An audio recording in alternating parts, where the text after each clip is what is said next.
Salut les kids, interaction lumière et matière, c'est un chapitre euh, que j'appellerai rock'n'roll.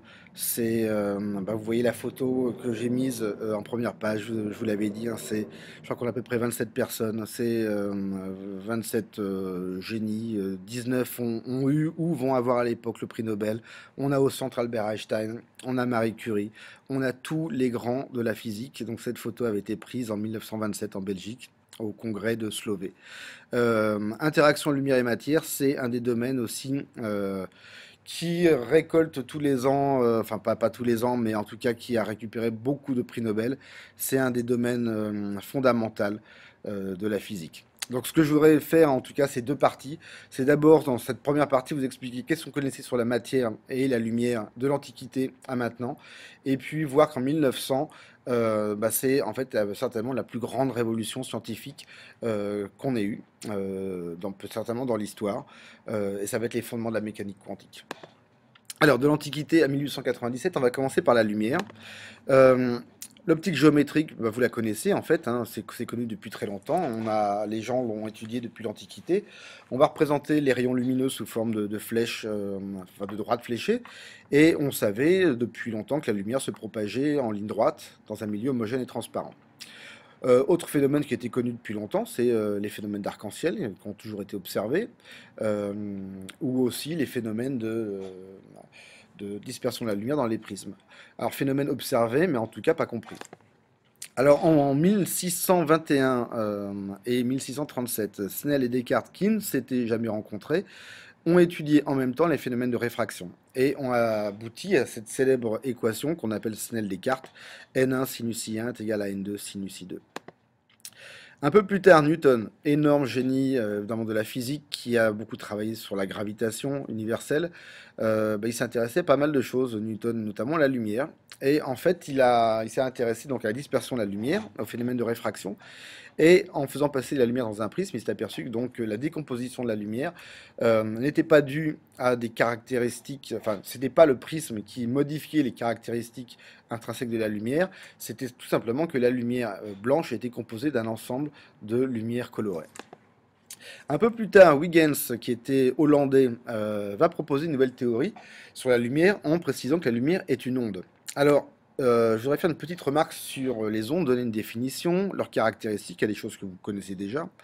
En tout cas, une onde, c'est la propagation d'une perturbation dans un milieu.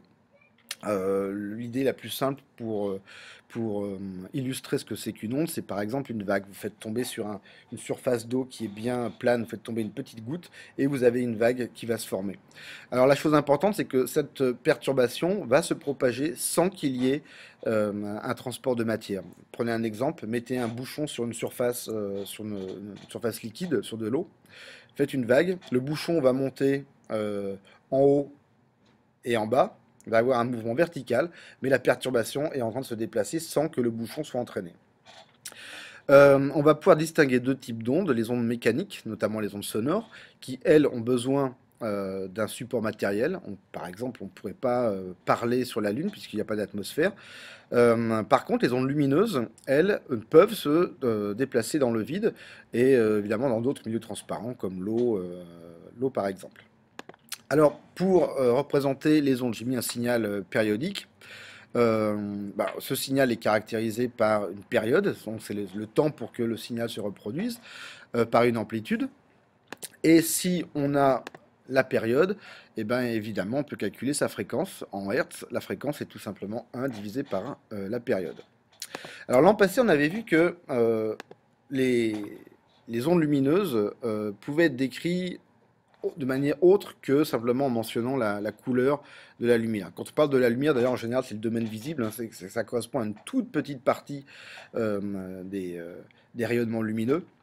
Et en fait, on va caractériser la lumière par ce qu'on appelle une longueur d'onde. Alors, ce qui sera important, c'est de pouvoir comprendre ce que c'est que cette longueur d'onde et faire le lien entre la fréquence et la longueur d'onde. La longueur d'onde, ça correspond tout simplement à la distance qui est parcourue par l'onde pendant une période. Et si on fait un petit calcul très simple, on va avoir comme expression la fréquence qui sera égale à c, la vitesse de l'onde, on parlera aussi de célérité, divisé par lambda, la longueur d'onde. Alors plus tard dans le cours, on verra aussi qu'on abandonnera le symbole F pour fréquence, même si c'est simple, pour passer à un autre symbole qui a été utilisé depuis longtemps, la lettre grecque nu, NU, qui ressemble à un V, mais qui correspond, enfin qu'on prononce en tout cas nu. 1801, Thomas Young étudie un phénomène qui est particulièrement intéressant. Ce sont les phénomènes de diffraction et d'interférence. Alors, j'ai mis ici des petites images. Imaginez qu'on fasse passer de la lumière sur une fente très très fine ou alors sur un tout petit trou. Au lieu d'avoir sur un écran derrière soit une fente très très fine ou alors une toute petite tache lumineuse, on va s'apercevoir qu'on a une tache centrale lumineuse, des pointillés derrière avec des parties noires. Et en fait, ça correspond à un phénomène d'interférence. Seul un modèle ondulatoire permet d'avoir ce genre de phénomène. On pourrait imaginer qu'on ait deux vagues qui se rencontrent. Ben, les parties noires qu'on verrait sur l'écran, ça pourrait correspondre par exemple au creux d'une vague qui va rencontrer le sommet d'une autre vague. Et quand les deux ondes vont se rencontrer, vont s'annuler. Évidemment, les parties lumineuses, ça pourrait correspondre au moment où deux vagues vont pouvoir se croiser quand chacune, quand les deux crêtes de la vague vont se rencontrer pour former une vague plus grande. Fizeau en 1849 va être le premier qui va donner la première réelle estimation de la vitesse de la lumière, qu'on va appeler célérité, donc qui est de 3 fois 10 puissance 8 mètres par seconde. L'idée que la lumière ait pu avoir une vitesse, ça remonte, je crois, à peu près au 10e siècle, il me semble. C'était un arabe qui s'appelait Alaman, je crois, qui a eu pour la première fois l'intuition que la lumière n'était pas un phénomène instantané, mais que la lumière pouvait se propager. Galilée avait aussi travaillé sur cette idée-là, mais il a fallu attendre 1849 pour avoir en tout cas la première estimation de la vitesse de la lumière. 1873, Maxwell, immense physicien, un des génies de la physique, va réussir à créer une nouvelle théorie qu'on va appeler la théorie de l'électromagnétisme et créer tout un jeu d'équations dans lesquelles il va pouvoir unifier trois phénomènes qu'on pensait pendant très longtemps être des phénomènes qui, a priori, n'avaient rien à voir entre eux. Ce sont les phénomènes électriques, magnétiques et lumineux, qui sont en fait trois manifestations de ce qu'on appelle l'électromagnétisme. Donc en fait, pour Maxwell, la lumière est une onde qui se propage sous la forme d'un rayonnement qu'on va appeler un rayonnement électromagnétique. Donc voilà ce qu'on connaissait sur la lumière. Maintenant sur la matière. Alors, si on remonte à l'Antiquité, Démocrite a été le premier qui a fait l'hypothèse que la matière était constituée d'atomes, donc qui étaient les plus petites entités de la matière. Cette théorie a été abandonnée pendant très très longtemps, combattue très fortement par des contemporains de Démocrite. Je pense notamment à Aristote qui a passé pas mal de temps à essayer de brûler tous les livres de Démocrite, mais heureusement on les a pas tous perdus. Et en fait l'idée à l'époque l'idée des philosophes autres que Démocrite était que l'univers autour de nous était fait d'air, de terre, de feu, d'eau, mais l'idée d'atome en tout cas était absolument combattue, tout simplement parce que si on enlève les atomes, qu'est-ce qui reste? Eh ben, il reste rien. Et ça, pour les philosophes de l'époque, ça posait un problème énorme.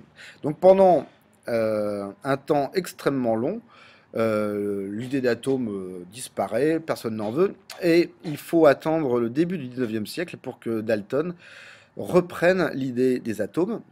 Et en fait, depuis ce temps-là, les gens vont passer leur temps à vérifier et être sûrs de la présence des atomes.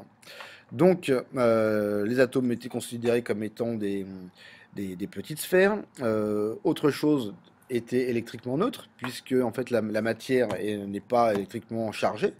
Par contre, on connaissait depuis aussi l'Antiquité qu'on avait deux types d'électricité, une positive et une négative. Et donc que les atomes seraient constitués de ces deux types d'électricité qui, au total, feraient des atomes électriquement neutres.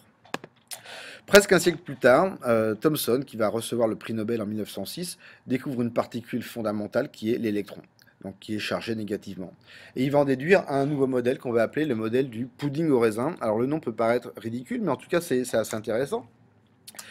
Il va se dire, voilà, on a un atome qui est sphérique, on a dedans des particules chargées, les électrons, et on va avoir ces électrons qui vont être pris dans un gel, le pudding. Et ce pudding-là, ce gel, doit être forcément chargé positif pour que l'ensemble de l'édifice, l'ensemble de l'atome soit neutre.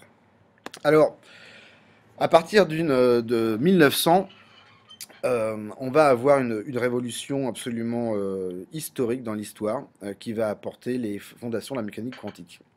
Alors on va regarder un tout petit peu, parce qu'en fait tous les gens travaillaient ensemble de leur côté, enfin les gens ont beaucoup communiqué, et pour ensuite arriver à rassembler toutes les informations pour établir les fondations de cette mécanique quantique. Le rayonnement du corps noir, vous le connaissez, Max Planck en 1900 a beaucoup travaillé dessus. Le corps noir, vous savez, vous prenez un morceau de charbon, vous le chauffez, il va, auparavant il était noir, il va émettre de la lumière. Et vous connaissez la courbe, cette fameuse loi de Wien qui permet de pouvoir retrouver la température du corps en fonction des radiations qui sont émises. Et Planck essaye de travailler sur cette courbe d'un point de vue mathématique. Alors j'ai mis une formule qu'il faut absolument pas connaître, mais qui est intéressante. Cette formule donne la luminance, donc c'est lié à l'intensité de la lumière qui va être émise. Et pour que sa formule arrive à décrire cette courbe expérimentale, il est obligé d'introduire un terme qui est H nu, nu étant la fréquence. Et ce terme-là, H nu, en fait, a comme unité des unités d'énergie. Donc, nu, c'est la fréquence de la radiation lumineuse émise en Hertz. H, une constante, que plus tard, en hommage à Planck, on va appeler constante de Planck. Donc j'avais dit que ce produit H nu a une unité d'énergie en joules, donc E est égal à H nu. Et la conclusion de Planck, c'est que quand la lumière et la matière interagissent, dans sa formule, ça ne peut se passer que par des multiples entiers de ce produit H fois nu. Donc en fait, son idée qui est absolument révolutionnaire, même presque étrange, c'est que la lumière et la matière échangent en fait des paquets d'énergie. Et que l'énergie échangée ne peut pas avoir toutes les valeurs possibles, mais simplement des nombres entiers multipliés par H nu. Petite remarque sur les unités, donc les énergies sont en joules, la fréquence en hertz, la constante de Planck forcément à ce moment-là en joules fois seconde. On pourra aussi utiliser ce qu'on appelle l'électronvolt, qui sera aussi une unité d'énergie. Et si on veut avoir la correspondance entre l'électronvolt et le joule, il faut savoir déjà que E, c'est la charge de l'électron, qui est exprimée en coulomb. 1,6 fois 10 puissance moins 19 coulombs. Et donc 1 électronvolt, ça sera 1,60 fois 10 puissance moins 19 joules. Alors pourquoi ce changement d'unité? Tout simplement parce que ça va nous faciliter la vie plus tard. Autre chose particulièrement important, c'est l'effet photoélectrique qui a en fait été interprété par Einstein en 1905. Donc l'effet photoélectrique, les gens s'étaient aperçus que si on prend un rayonnement électromagnétique, on prend de la lumière qui arrive sur une plaque métallique, on peut avoir des électrons qui vont être éjectés. Et Einstein, comme les autres, essaye d'abord d'utiliser le modèle ondulatoire pour décrire cet effet. Manque de chance, impossible, et Einstein va proposer une nouvelle théorie, le modèle corpusculaire de la lumière.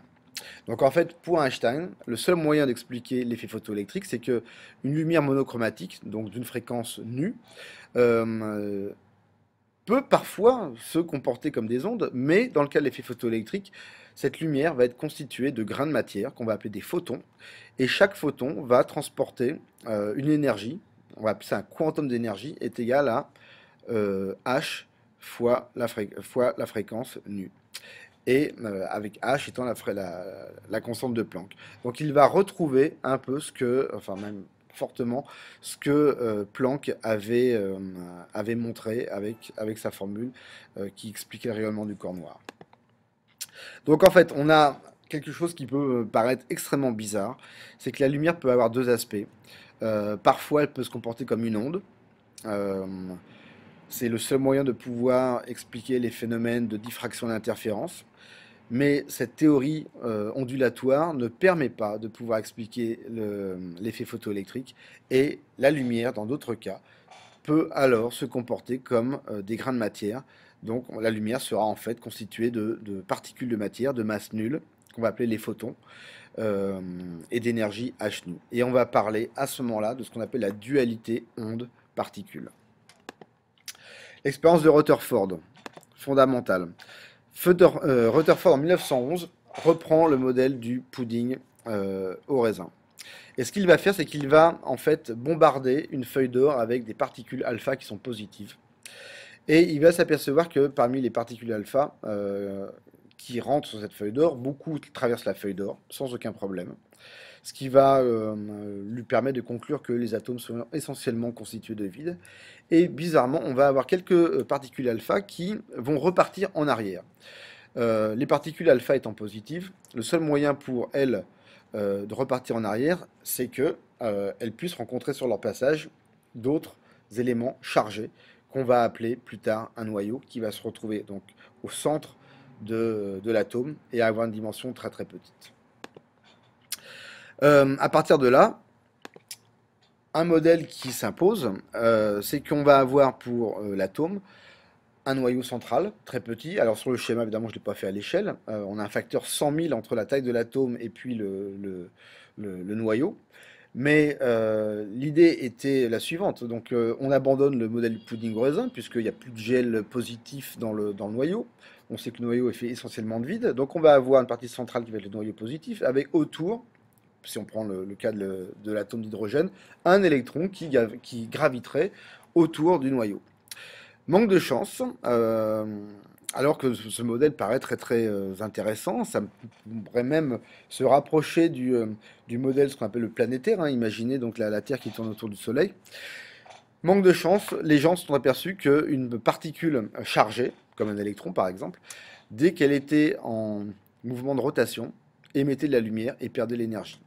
Et si cet électron perd de l'énergie, il devrait à ce moment-là retomber sur le noyau avec un mouvement de spirale. Et à ce moment-là, on aurait désintégration de l'atome. Or, les atomes, pour la plupart du temps, sont très stables, ont été créés, produits dans des étoiles il y a des millions, voire des milliards d'années, et que ce modèle planétaire, évidemment, ne peut pas avoir lieu. Donc ce modèle a été abandonné. Alors, autre problème qu'il reste à expliquer, c'est ces fameux spectres d'émission et d'absorption des atomes. Vous les avez déjà vus l'an passé. On a, par exemple, pour l'hydrogène, un spectre de Ray. Et pour l'instant, ce modèle ne pouvait pas être expliqué. Fin de la partie 1, on se retrouve pour la partie 2 très bientôt.